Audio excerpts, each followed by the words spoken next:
You are a nobody. Don't pretend you matter. My mom said. Honestly, we forget you exist half the time, my brother added. So I clinked my fork against my glass and said, this won't take long. Just 3 sentences. By the second my mom's face had gone pale. They called it brunch, but let's be honest, it was just Sunday lunch with champagne glasses and sharper insults. I was sitting at the long oak table, the sunlight glaring off the polished surface, when my mother, Diane, leaned back with her mimosa and said it words she had probably rehearsed 100 times. You are a nobody, Claire, she said casually, as if commenting on the weather. Across from me my younger brother Kyle smirked and added, honestly we forget you exist half the time. I tapped my fork gently against my glass. The sound was sharp in the thick silence that followed. Everyone looked at me, expecting a meltdown or maybe some desperate plea, but I didn't flinch. I had learned a long time ago that reactions were just weapons in the wrong hands. This won't take long, I said, voice steady. Just 3 sentences. Their faces twitched with curiosity, irritation. I reached into my bag, pulled out a plain black folder, and slid it across the table with 2 fingers. No speeches. No scenes. Just a quiet little offering on the altar of their arrogance. Diane hesitated before opening it. Kyle stopped chewing mid-bite. Mark, my mother's second husband, leaned in like he expected to see concert tickets. By the time Diane reached the 3rd page, her face had gone pale. Mark's chair scraped loudly against the floor as he stood up. Kyle just froze, forks suspended in mid-air. I smiled faintly. It was finally beginning. My name is Claire Morgan, but in my family I was little more than a shadow. If you asked my mother Diane, she would probably describe me as quiet or difficult, labels that made it easier for her to justify the way she treated me. If you asked my brother Kyle, he might not even remember I was there at all. Growing up, our house looked perfect from the outside. A neat lawn, smiling family photos in the foyer, matching sweaters at Christmas. But behind closed doors, it was a different story. It was a world where attention was currency, and I was always broke. Kyle, 2 years younger than me, was the golden boy. He could break a window and be called spirited. I once spilled a glass of juice and was sent to my room for being careless and dramatic. Diane loved telling people Kyle was full of life while I was so serious all the time. There was one day I remember more clearly than the others. I had won a small art contest at school, a certificate and a ribbon. I came home beaming, proud in a way I rarely allowed myself to feel. I showed Diane the certificate.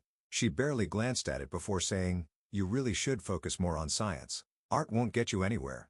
2 days later, Kyle brought home a participation ribbon for Best Listener in kindergarten. Diane framed it and put it in the hallway. Moments like that seem small on their own, but they pile up quietly, like snowdrifts against a locked door. Year after year the message became clear: you are less, you are secondary, you are invisible unless you are useful. Holidays were the worst. Kyle would open gift after gift: electronics, video games, designer clothes. I would get practical things: socks, notebooks, sometimes items that looked suspiciously re-gifted. Once, I received a coffee mug that said "World's OK's daughter." I was 16. At family gatherings, Diane would boast about Kyle's bright future, about his natural charisma, while I sat at the edge of the room, smiling politely and pretending it didn't sting. If I dared to speak up, I was told I was jealous. If I stayed quiet, I was called ungrateful. Over time, I learned to make myself smaller, to take up less space, to lower my expectations to the bare minimum. Love wasn't unconditional in our house. It was a prize you had to win, and I was never fast enough, loud enough, or shiny enough to claim it. My father, Richard, was the only one who saw me not the perfect version Diane demanded, but the messy, curious, stubborn person I really was. He helped with homework, listened when I rambled about books, and never once made me feel like a burden. But even that small light would be snuffed out. At 12 years old, I learned just how easy it was for the people you trusted to rewrite your entire world and erase the parts that mattered most. It happened on an ordinary Saturday afternoon. I was sitting on the living room floor, eating a bowl of dry popcorn and flipping through channels without really watching anything. Kyle was upstairs playing video games. Diane was scrolling on her phone, her face illuminated by the blue light of the screen. Then without warning she muted the television and turned to me. Her voice was unnervingly calm. "I need to show you something," she said. Even at 12, I knew that tone. It was the same one she used when a neighbor's dog had been hit by a car, or when she talked about layoffs at work. Serious. Final. She held out her phone. On the screen was a single text message.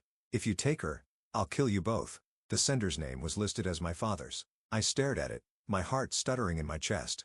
The world seemed to tilt sideways. Diane knelt beside me, placing a heavy hand on my shoulder. "You need to understand what kind of man he really is," she said, voice low and urgent. "I've protected you for years. I just didn't want you to be afraid." She rubbed my back like a mother comforting a child after a nightmare. Except this time she was the one who had summoned the nightmare into the room. I wanted to scream, but it couldn't be true. That my father, gentle, steady Richard, would never send something so vile. But the message was right there, glaring at me from the screen. I didn't cry. I just sat there stunned as Diane spun the story that Richard had always been unstable, that she had fought for full custody to save me, that he was a threat lurking just beyond the edge of our lives. By Monday, she had already filed the paperwork. Custody revoked. Visitation rights stripped away. My father, who once spent hours building model rockets with me in the garage, was suddenly a ghost. There were no more calls, no visits, no letters, just silence, and I was told, over and over, that I should be grateful. Grateful to be safe, grateful to be free. But deep down, buried under the fear and confusion, a small voice whispered, "Something isn't right." It would take years before I had the courage to listen to it. The older I got, the louder the questions became. At first, I shoved them aside. It was easier to believe Diane's version of the story than to confront the possibility that everything I had been told was a lie. It was easier to tell myself that memories of my father's kindness were just wishful thinking. That maybe I had imagined the way he used to listen, really listen, when I spoke. But doubts have a way of growing, even in the darkest soil. In college, I would hear my friends talk about their dad's small stories, silly memories, and something inside me would ache. A feeling like grief, sharp and raw, for a man who is still alive but might as well have been buried. The message Diane showed me haunted my thoughts. It didn't fit. My father had cried during Pixar movies, for heaven's sake. He wore safety goggles just to hang Christmas lights. How could that man have written something so violent, so cruel? I told myself to let it go, to move on, to be grateful, just like Diane had taught me. But the questions wouldn't die. One night, after a particularly bad day, a promotion at work ignored by my family, another passive-aggressive dinner where I was asked if I was still doing that little office job, I found myself staring at my phone. Without thinking too much before I could talk myself out of it, I typed a message to the only number I still remembered by heart. "Hi, I don't know if this is still your number, but I wanted to say hello, Claire." I hit send, heart pounding. 15 minutes later, my phone buzzed. "Claire, I've been waiting 10 years for this." That was all it took. The walls I had carefully built around the truth began to crack. We agreed to meet 3 days later at a park halfway between our cities. Neutral ground. Public. Safe. I was terrified he would look different. Harsher. That my memories would crumble when faced with the real man. But when I saw him sitting there on the bench, coffee in hand, wearing the same worn leather jacket he used to wear on chilly mornings, I knew. It wasn't my memories that had been wrong. It was everything else. We sat on that park bench for hours, the cool autumn air swirling around us. At first we spoke about nothing. The weather, his job, books, safer ground, but eventually I asked the question that had haunted me for a decade. "Did you send that message?" He didn't flinch. He didn't protest. He simply shook his head and said, "No, Claire, I never would." He didn't cry. He didn't try to beg for my forgiveness. He just looked at me the way he used to steady certain sad. And something inside me settled. Not because he had proof, but because for the first time in years my gut stopped screaming.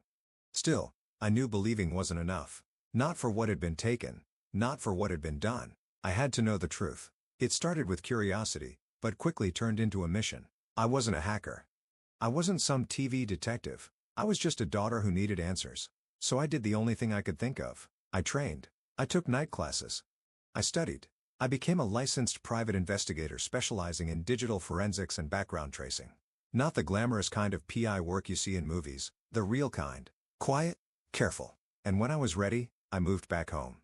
I told Diane I had lost my job, told her I couldn't afford my apartment anymore, that I needed a little time to get back on my feet. She rolled her eyes but agreed, gave me the laundry room, made it clear that I was there on sufferance, that every load of dishes I washed, every carpet I vacuumed was my rent. Perfect. While Diane and Mark went about their lives assuming I was defeated, I worked in secret, nights spent combing through old computers stashed in closets, afternoons slipping into Mark's home office when he was at work. The breakthrough came in the most unexpected place: a battered laptop shoved behind a stack of old sweaters in Diane's closet. It was password protected, but that wasn't a problem. Inside, buried in poorly named folders, I found it. A Word document. The draft of the message Diane had claimed my father sent. "If you take her, I'll kill you both," typed neatly across the top with notes in the margins. Revisions. A comment bubble from Mark saying, "Too dramatic. Make it sound scarier." I sat back staring at the screen, heart pounding. But that wasn't all. There were emails too. Chains between Diane and Mark from the months before the divorce. Conversations about how to frame Richard, how to manipulate custody, how to hide money. They had transferred assets into offshore accounts, shell companies listed under Mark's name, properties shuffled around like pieces on a monopoly board. Everything Diane had ever said about Richard, that he was irresponsible, dangerous, reckless, it was all a lie. A lie carefully constructed to steal everything from him, and from me. I printed everything, made copies, organized it into neat folders. One copy I handed to my father, one I kept for myself, and one, well, that was the one I slid across the table at brunch. As I watched Diane's hands tremble and Mark's face drain of color, I didn't feel triumphant. I felt free. For the first time, I wasn't the invisible daughter. I wasn't the burden or the afterthought. I was the reckoning they never saw coming. The moment Diane flipped open the folder, I saw it. First confusion. Then a flicker of fear. Finally, the slow creeping realization that the walls she had spent years building were crumbling and she had nowhere left to run. Mark leaned over her shoulder, his smug smile evaporating as he scanned the pages. Kyle just sat there, fork frozen halfway to his mouth, looking from Diane to me like he was trying to figure out if this was some kind of joke. It wasn't. Diane's fingers trembled as she turned the pages, each one hitting the tablecloth with a soft accusing thud. By the time she reached the final document, a complete trail of the stolen assets and the fabricated message, her face had gone ghost white. "You little," she whispered under her breath, voice trembling with rage. Mark shoved back his chair, the legs scraping loudly across the tile floor. "You said you deleted that stuff," he hissed to Diane, completely forgetting I was still standing there. I rose slowly from my chair, adjusting my sweater like I had all the time in the world. I slipped my bag over my shoulder and looked each of them in the eye, one by one.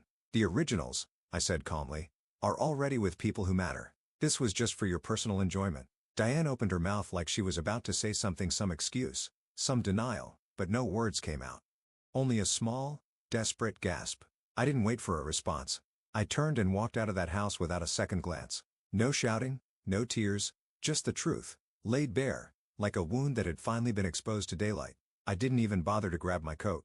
It wasn't cold enough to stop me, and honestly I needed the symbolism more than I needed the warmth. Behind me, the house was a beehive of panic. I could hear Mark's voice rising, demanding to know what else I had found. Diane's sharp, panicked whispers. Kyle calling after me weakly, as if somehow I was the one who had broken the family apart. But I knew better. They had shattered it themselves long ago. I had only pulled back the curtain. Later that night my phone buzzed with a series of frantic messages. From Kyle, "What the hell did you just do?" Then, "Mom's freaking out. Mark's yelling. They won't tell me anything." From Diane, just one line. "You're not done. Don't think you're done." I smiled at the screen, the kind of smile that comes from a deep, exhausted peace. They thought they could control the story, that they could control me, but the truth was out now, and it was just getting started. The silence after I walked away was almost louder than the shouting I had left behind. For the first time in years, I didn't feel guilty for it. I checked into a small short-term rental on the other side of town under a different last name. Nothing flashy, just enough distance to breathe while the blast radius unfolded. 2 days later my father knocked on the door. He didn't say hello. He just stood there, a thick envelope tucked under one arm, a tired but genuine smile on his face. "I got the call," he said simply. "It's happening." The lawyer had filed everything: a petition to reopen the custody case, charges to pursue financial fraud, a motion to clear his name. It was already moving forward faster than either of us had dared to hope. I let him inside, made 2 mugs of tea, and we sat on the worn couch like it was the most normal thing in the world. "Do you want to know how I found it all?" I asked, after a while. He nodded, his hands wrapped around the mug like it was the only thing anchoring him. So I told him not every detail, not yet, but enough. When I finished he just shook his head slowly and said, "You didn't have to do this." I met his eyes, steady and clear. "I didn't do it for you," I said. "I did it for me." Meanwhile, back at Diane's house, the fallout had begun. The legal notice arrived in a thick formal envelope. Certified mail. Signature required. I wasn't there to see it, but I heard from a neighbor Diane screamed when she read it loud enough for half the block to hear. Mark tried to act unaffected, but his name was all over the documents. Kyle kept texting me, desperate, confused. "You don't have to do this," he said. "We can fix this," he begged. But they didn't understand. This wasn't something broken that could be patched over with apologies and fake tears. This was justice finally coming home. And I wasn't going to stop it. I used to think closure would look like a grand confrontation, a courtroom showdown, a public apology, a sweeping moment of redemption. But real closure, it turns out, is quieter.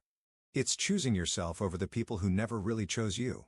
It's waking up in the morning and realizing you don't owe anyone an explanation for existing. In the weeks that followed, Diane's world unraveled exactly the way you'd expect when someone builds their life on lies. So legal summonses, frozen accounts, friends and neighbors quietly pulling away once the truth started to leak out. Mark tried to separate himself from the disaster, but the paper trail was too clear, too damning. Kyle's sweet, clueless Kyle kept sending me messages for a while. Half-hearted apologies mixed with angry accusations. He never quite decided whether I was the villain or the victim. Eventually the messages stopped. The house where I had once slept in a laundry room was put up for sale. Quietly, desperately, like they could erase the history written in every cracked tile and faded photograph, I didn't feel triumph. I felt free. For the first time in my life, I wasn't trapped in someone else's narrative. I wasn't the invisible daughter or the backup plan. I was just me. I rebuilt my life slowly, carefully. I started my own consulting business using the skills I had sharpened in the shadows. I rented a small, sunlit apartment with real wood floors and windows that looked out over a park instead of a driveway. My father and I had coffee every Sunday, no longer strangers tethered by old wounds, but two people building something new, something honest. It wasn't perfect. Healing never is. But it was real. And that was enough. If you're listening to this and you've ever felt invisible, ever been made to believe that your worth depends on someone else's ability to see it, hear me now, you matter. Your voice matters. The truth, no matter how long it takes to surface, matters. You don't have to carry their lies forever. You don't have to keep proving yourself to people who are committed to misunderstanding you. Sometimes, the best revenge isn't anger, it's peace. It's building a life so full, so genuine, that they can no longer touch it. And if you're ready to start writing your own story, one where you are the main character, I'm right here with you. If this story resonated with you, please like, share and comment below. Your story deserves to be heard too. And remember, sometimes the quietest victories echo the loudest.